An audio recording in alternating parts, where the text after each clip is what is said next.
In the heart of Lagos, on a busy weekday morning, the Union Royal Bank branch on Ahmadu Bello Street was bustling. Men in suits marched in and out with phones glued to their ears, while security guards in crisp uniforms scanned everyone with practiced eyes.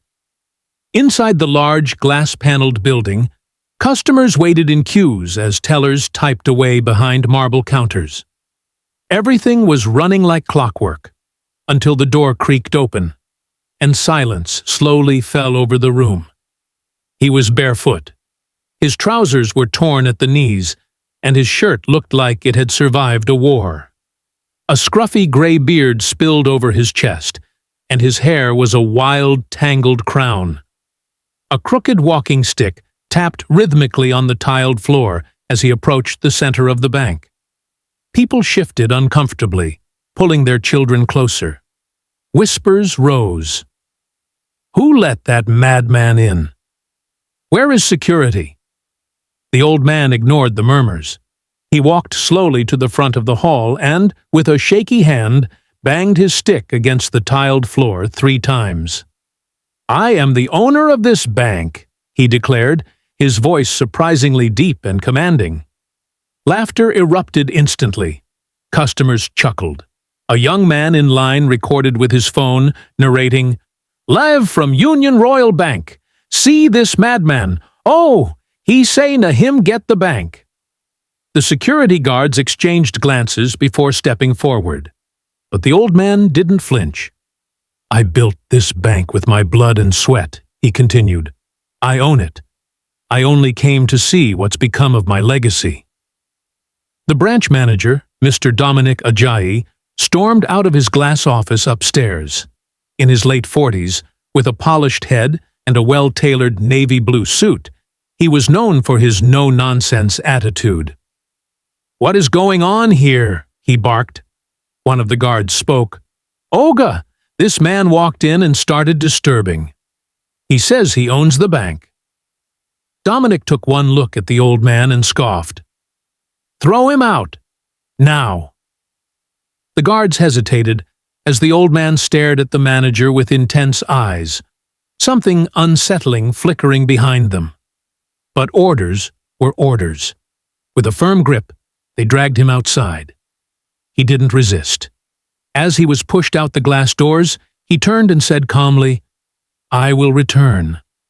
And when I do, you will all remember this day." The crowd inside laughed harder. Phones buzzed with the viral video. Hashtags like #madman bank owner began to trend. But unknown to them, the story was just beginning.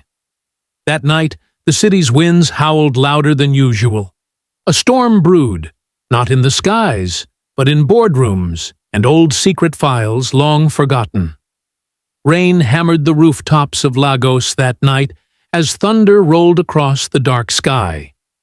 In the small corner of the city, inside a decrepit one-room apartment in Agege, the madman sat silently. His clothes were still damp from the rain, his walking stick leaned against the peeling wall, and his eyes, clearer now, stared at an old metal trunk resting at the foot of his bed. He lit a single oil lamp, casting flickering shadows across the room. The laughter, the mockery, the humiliation, it still echoed in his mind. But he didn't seem angry. There was only a calm determination on his face. He reached under the bed and slowly dragged out the trunk. With a rusty creak, it opened. Inside were neatly wrapped bundles protected by waterproof leather. He carefully unwrapped the largest package and pulled out an old file, yellowed with time. On its cover, in faded ink, was stamped, "Union Royal Bank, Founding Documents." 1987. He opened it slowly, running his wrinkled fingers over the pages. Each one carried signatures, share allotments, and stamped government approvals. His name, Chief Michael Olatunji Oduwaye, was at the very top, listed as founding chairman and initial majority shareholder. His eyes welled with tears, not of sorrow, but of memory. Of younger days, of battles fought and trust betrayed. He picked up a photograph from the bottom of the trunk. It showed 3 men, himself, a dark-skinned gentleman with glasses, and a tall, light-skinned man in a 3-piece suit. They were smiling in front of a modest building that would later become the first Union Royal Bank branch. A name came to his lips. Samuel, you betrayed me. The old man's hand trembled slightly as he reached for a dusty landline telephone connected to a private satellite line. It looked out of place in the tiny room, but it worked. He dialed slowly. The voice on the other end answered cautiously. Hello? It's time, the old man said quietly. Activate the protocol, notify the Corporate Affairs Commission, and get me Barrister Tade. There was a pause. Sir, is this really you? Yes, he said, and I'm coming back for what's mine. The next morning, Dominic Ajayi hadn't slept. He sat behind his glass desk at the Ahmadu Bello branch, replaying the events from the previous day. The video had gone viral. Again. But something about the old man's final words refused to leave his mind. I will return, and when I do, you will all remember this day. It didn't sound like a random outburst. It sounded like a promise. His intercom buzzed. Sir, someone from the CAC just delivered an envelope, marked urgent. Bring it in. The secretary walked in and placed a large brown envelope on his desk. Dominic opened it, expecting routine paperwork. What he found made his stomach twist. Inside were photocopies of official documents, decades old. A declaration of founding shares, government registration papers, legal filings. At the top of every page, Chief Michael Olatunji Oduwaye, and the signature matched. There was a short note attached, typed with no letterhead. You can no longer hide behind your title, Mr. Ajayi. The real owner is watching. Prepare for war. Dominic jumped to his feet and stormed out of his office, heading straight to the boardroom upstairs. Inside the boardroom, 10 minutes later, the other senior managers were already gathered, faces tight with confusion. Rumors were flying. Some had received similar envelopes. Gentlemen, Dominic began, trying to steady his voice. There's been a development. Someone is claiming to be a majority shareholder in the bank. A man by the name of Michael Oduwaye? One of the directors interrupted, squinting at the copy he held. Dominic froze. You've heard of him? The man nodded slowly. Yes. My father once mentioned him.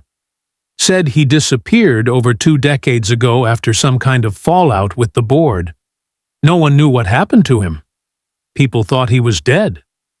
Another voice chimed in. I remember hearing the name too. Wasn't he one of the original founders? Dominic's jaw tightened. He came here yesterday, dressed like a madman.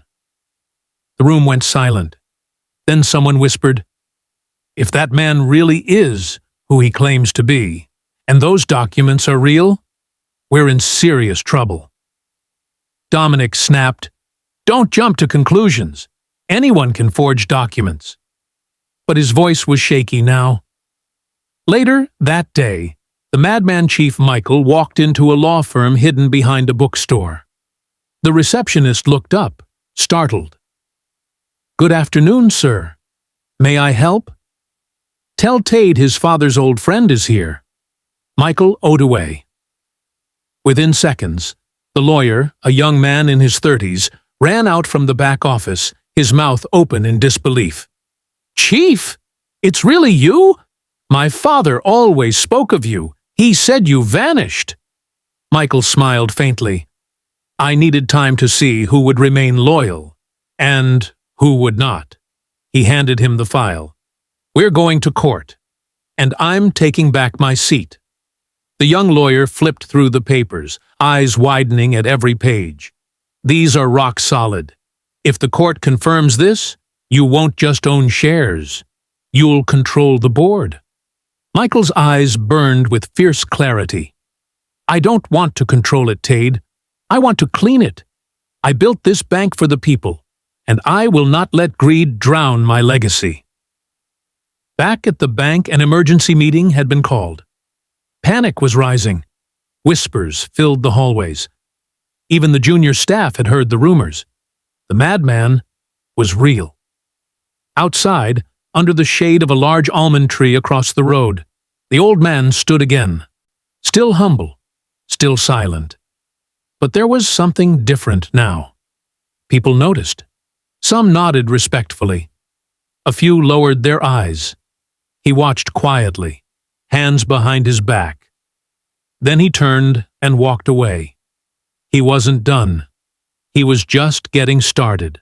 The morning sun rose over Lagos like a warning bell, sharp, intense, and restless. In the heart of Ikoyi, the federal high court bustled with activity. Media vans, photographers, and curious onlookers clustered around the entrance.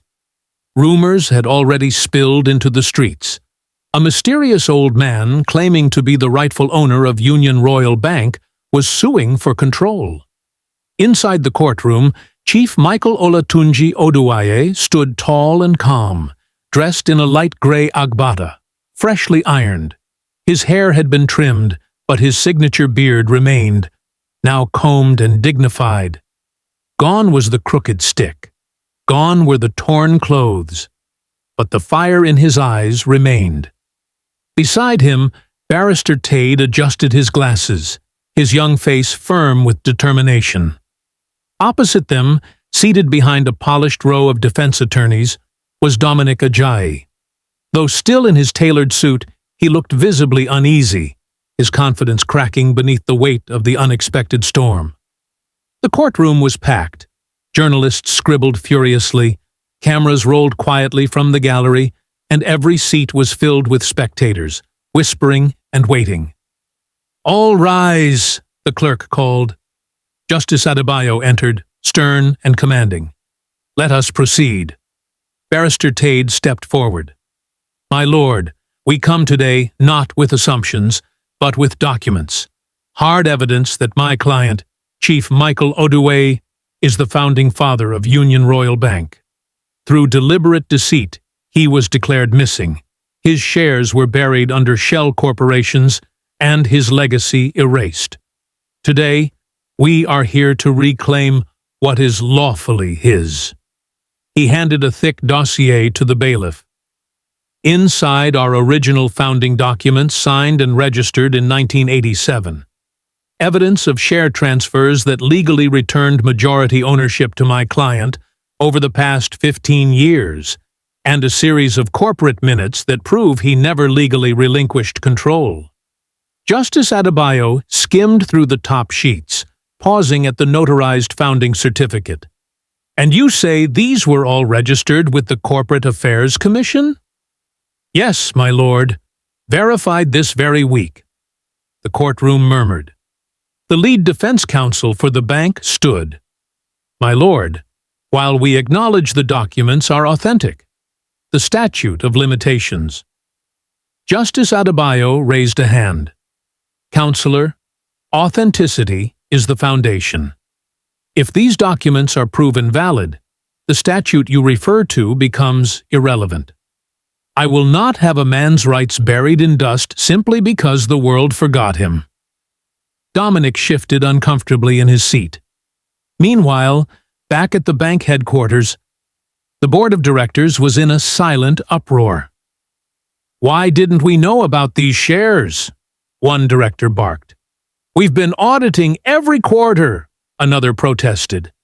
But one older member, a reserved man named Mr. Ogunle, spoke up. "We did know. At least, some of us. Years ago, the founding shares were divided among 3 men, Michael, Samuel, and Chuka. When Michael disappeared, Samuel took charge, but he never sold those shares. He redirected them through fronts." A younger director snapped, "So you're telling us we've been operating under false ownership?" Mr. Ogunle sighed. We've been operating under silence and shadows. The storm that started in the courtroom did not stop there. Like a wave crashing against a brittle dam, it surged through every department of Union Royal Bank. By the end of the week, over a dozen internal investigations had begun. Anonymous whistleblowers came forward. Financial records previously buried deep inside the digital vaults resurfaced with alarming irregularities. The bank's name, once associated with integrity, was now splashed across every headline in the country. Exposed, the secret owner of Union Royal Bank returns. Who was Chief Michael Odue? Corporate fraud, EFCC to investigate bank's past. In his glass office, Dominic Ajayi sat like a man under siege. Sweat pooled on his brow despite the air conditioning. His email inbox was flooded with messages from panicked investors, board members, and senior staff demanding answers. Share prices were beginning to wobble. The bank was hemorrhaging trust. Suddenly, the intercom buzzed. His secretary's voice was shaky. "Sir, there's someone here to see you, Chief Odue." Dominic froze. "He came here?" "Yes, sir. And he's not alone." Within moments, the door swung open. Chief Michael entered the room in a sharp navy blue senator wear, his beard trimmed and dignified. Behind him stood 2 EFCC agents and a representative from the Corporate Affairs Commission. "You remember me now, don't you, Dominic?" Chief Michael said, voice calm but heavy with meaning. Dominic stood, fists clenched. "You came to humiliate me?" "No," Chief Michael replied, walking slowly to the window. "I came to reclaim what was stolen, and to show the world that appearances can be deceiving." He turned back around, holding up an original share certificate, now officially reinstated by the courts. "Effective immediately, I am the majority shareholder. You are hereby suspended pending the outcome of the investigation." "You can't do this," Dominic barked, panic rising in his voice. Chief Michael didn't flinch. "You did it to me, 30 years ago." The EFCC agents stepped forward. "Mr. Dominic Ajayi, you are under investigation for financial misconduct, misappropriation of company funds, and falsification of ownership records." As they escorted Dominic out, he turned to Michael one last time. "This isn't over." Michael stared into his eyes. "Yes, it is." 3 days later, emergency board meeting was called. The conference room was packed. Tension filled the air as senior executives, board members, and stakeholders waited to hear from the man who had gone from being mocked as a madman to becoming their new leader. Chief Michael stood at the head of the long table. "I did not return for revenge," he began. "I returned because this bank was my dream, and dreams are worth fighting for." He looked around the room, eyes scanning every face. "I won't pretend that trust can be rebuilt overnight, but I will restore what was lost: integrity, accountability, and purpose. You're either with me or against the rebirth of this institution." Silence. Then Mr. Ogunlai slowly stood and clapped. Others followed. Applause filled the room. Meanwhile, Dominic still plotted a dangerous move.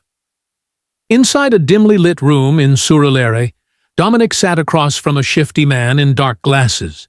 His ego was bruised, but his thirst for retaliation was alive. "I want everything on him, where he sleeps, who he talks to. I want his secrets." The man nodded. "There's one thing you should know. Rumor says the old man didn't just disappear. He was poisoned. But he survived." Dominic narrowed his eyes. "By who?" The man smirked. "They say, by your father. And he knows." Dominic's face went pale. 2 weeks later, a gala was held at the Eco Hotel and Suites. It was an exclusive event celebrating the reformation of Union Royal Bank. Dignitaries, business tycoons, and political figures gathered to witness the official reinstatement of Chief Michael Odaway as chairman of the board. The hall glittered with gold decor and chandeliers. Music played softly as cameras flashed, but beneath the celebration, danger still lingered in the air. Backstage, Barrister Tade leaned toward Chief Michael. "Sir, I don't trust this piece. Not while Dominic's still free on bail." Michael nodded. "I know. He's not the kind to go down quietly." Moments later, as Michael walked onto the stage, he spotted something in the crowd. A flicker of movement, a shadow too familiar. Dominic. He was seated near the back, eyes locked onto Michael. No disguise, no shame, just cold, bitter defiance. Michael stepped to the microphone. "Ladies and gentlemen, when I first walked into a bank many years ago dressed in rags, you all laughed. And I understood why. I looked like a madman. But madness is not in clothes. Madness is in power without purpose, in wealth without wisdom, and in leadership without love." The audience sat in rapt silence. I was betrayed by those I trusted. I disappeared, but I never died. I watched from the shadows as my dream became a kingdom for thieves. But I've returned, not to reclaim a building, but to rebuild a legacy. He paused. "And to the one who called me a madman, I forgive you."